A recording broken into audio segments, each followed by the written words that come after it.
All right, let's get into our Premier League predictions for this weekend's Premier League action. Remind me of the score again. 42 to you, 37 to me.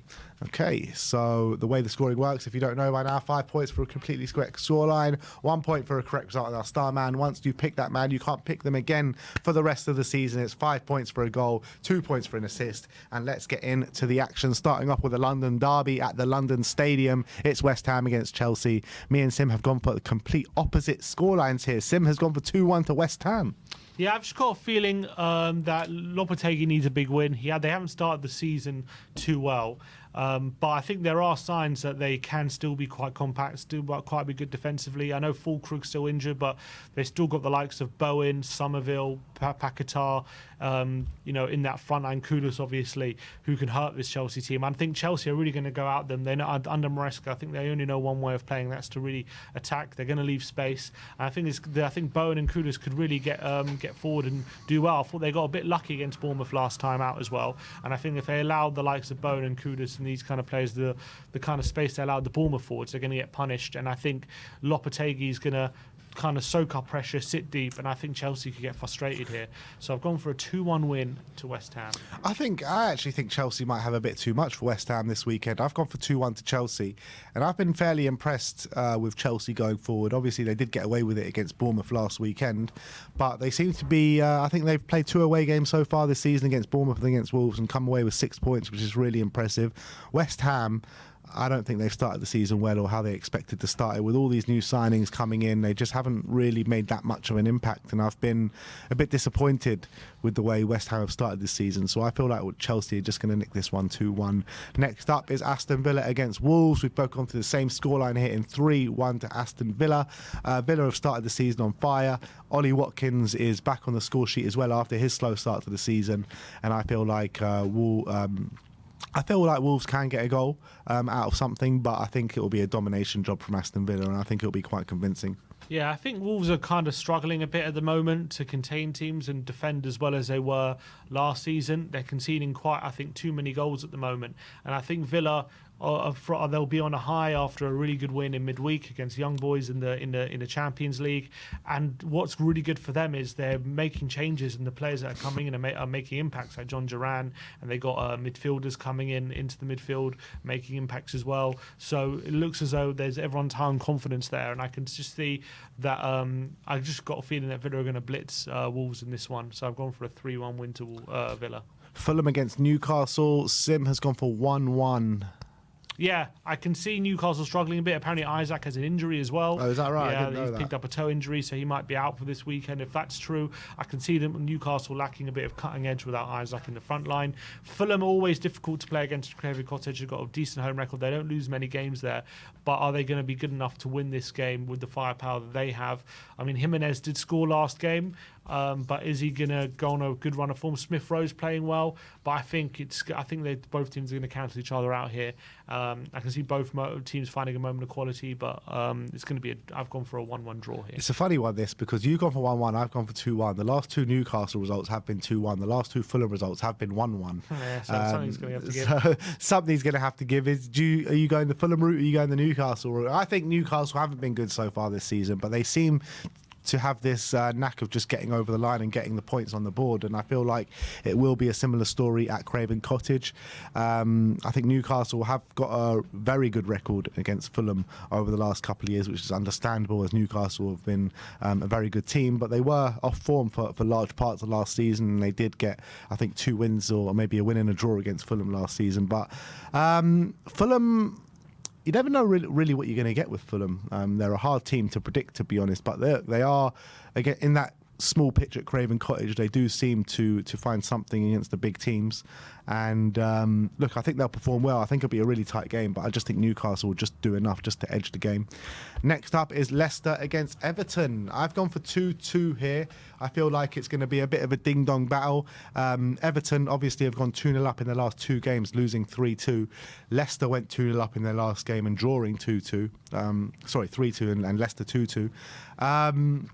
I just feel like these teams are just going to cancel each other out a bit.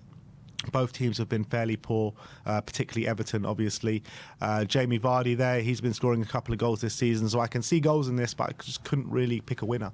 Yeah, Everton need a win in this one. It's a massive game for them, and a massive game in Sean Dyche's future. If he loses this game, he's really on the ropes, I feel, in terms of his job security. And at the moment, he's still not 100% safe, but he needs to win. I think he will get it. They've gone 2-0 up in their last 2 games and given it up. I think if they do that in this game, they won't. And I think the way Everton play is good for combating a team like Leicester, who are going to be looking for Vardy in behind a lot. And if Everton are a bit more organised and sit a bit deeper, they're not going to give Vardy that space that he likes. And I think if they do that, Leicester might be a bit blunt. And I think Everton do have the tools, especially from set pieces, to hurt this Leicester team. And I think McNeil's playing well at the moment, and they just need to. I think they really need a big result here, and I think they're set up to really hurt this Leicester team. So I've gone for a 2-0 win for Everton. Liverpool against Bournemouth up next. Sim has gone for 3-1 to Liverpool. Yeah, obviously they lost to Forest last time in a shock defeat, but I do think Bournemouth will set up in a different way. We saw in midweek Liverpool got back to their best with a really good, impressive 3-1 win away in Milan, and I think Milan are going to approach the game in a bit more of a similar way that Bournemouth will, because they got Fonseca, so they kind of go for it a bit, and I think Liverpool will like that if Iraola does that. And with the likes of Semenyo and Evan Nilsson and Tavernier in their front line, they've got the tools to give Liverpool some trouble. But if they have a bit of a go at Liverpool and try to press and play their game, I can see Liverpool just having too much quality to play through them and create chances. So I've gone for a 3-1 win here for Liverpool. Yeah, Bournemouth in the last 3 games, they found it hard to get on the score sheet, actually. They've not scored against, was it West Ham? Yeah, Chelsea lost in a 1-0 defeat, and also Chelsea in a 1-0 defeat. They did score 3 late goals against Everton, but I'm looking at Liverpool, and I'm looking at a really solid backline, to be honest, with Konate, with Van Dijk. I think it's going to be really hard for Bournemouth to breach that back line, and I think Liverpool will put in a mature performance. They need to respond from the last week's disaster, which was 1-0 at home against Nottingham Forest, which they lost. So I think they'll respond in a positive manner, and I think it will be 2-0. Next up is Southampton against Ipswich, which is a massive game for both of these sides. Obviously, Ipswich do have a point or 2 on the board. Southampton have lost every single game. In some games, they've actually performed really well and had the possession. They've had chances. They just haven't been able to put the ball in the back of the net. And if you go back to last season in the Championship, Ipswich did do the double over Southampton, I believe. And I feel like when I'm watching these two teams, I just feel like there's a lot more to go on watching Ipswich than there is at Southampton at the moment. Southampton just look a bit too open at the back, and look, they're fairly good in possession. They can create chances, which is why I think they'll get a goal. But I just feel like Ipswich just look like the much more solid outfit and the better team, essentially. Yeah, and I think they've got a bit more quality in the front, and I'm liking the look of Liam Delap. I think he's really showing he can. I bet you are. He can be. Yeah, it's true. And I think he can be. Be making a difference in the Premier League at the moment. He nearly scored one of the goals of the season last week against Brighton with a fantastic run and just hit the post. Got his first goal against Fulham as well. I think Hutchinson looks decent as well. I just think they've got a bit more quality in the front line. They're a bit more better organised at the moment than Southampton, who are just so open. And I do see Southampton knowing that they have to go for this one. They have to try and get that win, get their first win, especially at home to a fellow promoted team. And I think that could leave the door open again for Ipswich. And Southampton have been leaving the door open all season, and I think this could be a 5th defeat for Southampton here, so I've gone for a 2-1 win for Ipswich. And if they do lose at home to Ipswich, that is major alarm bells, isn't it? It's already 4 games in, they need to start getting a result against a promoted side at home. Need a point. At least. Yeah, need a point here. Tottenham against Brentford. Both of us gone for the same scoreline here in 2-1 to Tottenham. I mean, I just can't predict anything but a Tottenham win in this one. With what's been going on with Spurs, we've been playing well. We just haven't been able to get the points on the board on a consistent basis. 1 win in our first 4, and Brentford at home, it has to be 3 points by hook or by crook. I don't care how it comes, just get the 3 points on the board. Yeah, I think it's going to be a really difficult game, and it's going to rely a lot on our individual quality in the centre to see if we can come up with those moments to open up Brentford. I see Brentford being a really stubborn outfit. We saw how they gave Man City so much trouble last week. They're really good, a team really good at set pieces as well, which we know Tottenham have struggled with. They're a very good team on the counter with Mbeumo, and obviously Sade is going to be coming in for the injured Wissa. So I do see them giving Tottenham a real tough game. But I just feel like Brentford might get the goal and take the lead, sit back on it, and are hoping that Tottenham, can have a response to that with a bit of quality. They're going to have Decky and Maddison back in the team with Solanke up there, and I'm just banking on the fact that they find those moments of quality to win the game. But I see it being a really tight affair, so 2-1. Next up is Crystal Palace against Manchester United. Sim's gone for 2-1 to Palace. Yeah, I've gone for 2-1. I think Palace obviously got over the line in midweek away at QPR. I really like the addition of Nketiah. I think he's started really well at Palace, and I think him with Mateta, with Eze as a front three, is looking like quite a dangerous front three, and I can see them really hurting Man United. I think Man United, obviously, off the back of a good 7-0 win against Barnsley, and they won their last Premier League game as well against Southampton. But if you remember that game, they struggled for a large part of that first half, and Southampton missed a penalty, and Man United scored against run of play and then went on to win. But I feel like this game at Selhurst Park is going to be a lot more difficult for them to find the space that they usually like in transitions. The Palace back five, they play with five at the back as well. I don't think United like playing against that kind of system, and I think they're not going to be able to restrict Eze from finding space. I think he's going to be able to dictate this game. And I think Mateta and Nketiah are going to be able to get in behind that Man United team. So I've gone for a 2-1 win to Palace. Yeah, I've gone for a Desmond here. I've gone for 2-2. And I just couldn't pick a winner out of these two.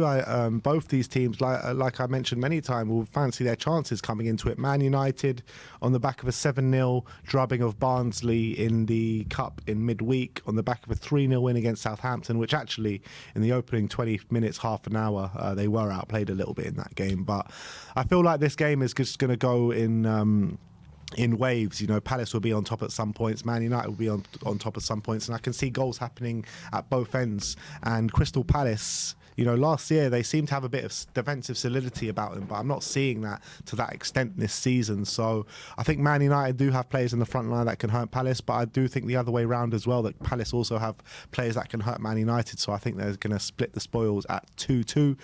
Next up, Brighton against Nottingham Forest. I've gone for a big scoreline here in 3-2 to Brighton. Obviously, Brighton 0-0 last time out against Ipswich, and I think they're gonna want to see a response. Nottingham Forest, on the other hand, have made a really good start to life in the Premier League this season. Last time out, they beat Liverpool 1-0 at Anfield.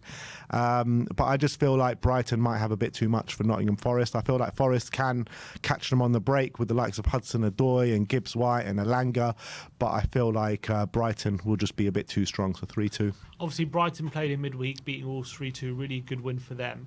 But I'm looking at Forest. I think they're a very resolute team under Nuno this season. They obviously kept Liverpool out with a clean sheet, really impressive result there. And I can see Brighton having similar struggles. They didn't score a goal at home to Ipswich as well, and they really struggled to break them down. And I think Forest are coming in as high in confidence, and I think they're going to be very, very resolute. And I think this Brighton team, who's still very early on in their the project under Fabian Hertzler, might have some struggles here breaking down this Forest side, and I think Forest will be a danger on the counter as well. So I've actually gone for a 1-1 draw. And now the big one, Manchester City against Arsenal. I have gone for 0-0. Sim has gone for 1-0 to Manchester City. And you can probably understand why I have gone for 0-0. We all know how this game is going to go. We know Arsenal are going to sit in their low block with Gabriel and Saliba being very, very deep on the football pitch. They know how to, absorb the pressure that Man City are going to give them. They did it against Spurs on the weekend. They did it against Man City at the Etihad last season. And I feel like it's going to be a very similar game. I hope there'll be a bit of quality from Man City, and Erling Haaland, with the form that he is on, is going to find the back of the net. Man City as well did draw 0-0 last night against Inter Milan at the Etihad in the Champions League. But I feel like Arsenal are going to sit deep and they're going to find some success at it, and they're not going to have too much adventure going up the other way. Yeah, obviously Martin Odegaard's still out, so that's going to be a big miss. But then De Bruyne picked up apparently an injury yesterday, and we'll have to wait and see whether he's fit. If he's fit, I still feel like Man City have got enough quality just to find one moment in the game. I think it's going to be extremely tight tactical affair, like it was, like both games were last season, where both teams were not looking to make mistakes and making sure that they're not being open and restricting the opposition. I see it being very, very tight, but I reckon Pep would have studied what happened last season at at the Man City of Manchester Stadium, where it was a 0-0 draw, and he'll come up with a plan to just to try and tweak a few things to find that little bit of space to end up winning the game. So I've gone for a 1-0 win to Man City. And we move on to the star men. Sim has gone for Delap. Surprise, surprise. Liam Delap, I think he's looking good the past few games away at Southampton. I think it's a really good opportunity for him to get on the score sheet again for Ipswich, and he nearly did it against Brighton as well last week. So I'm banking on him to score a goal here.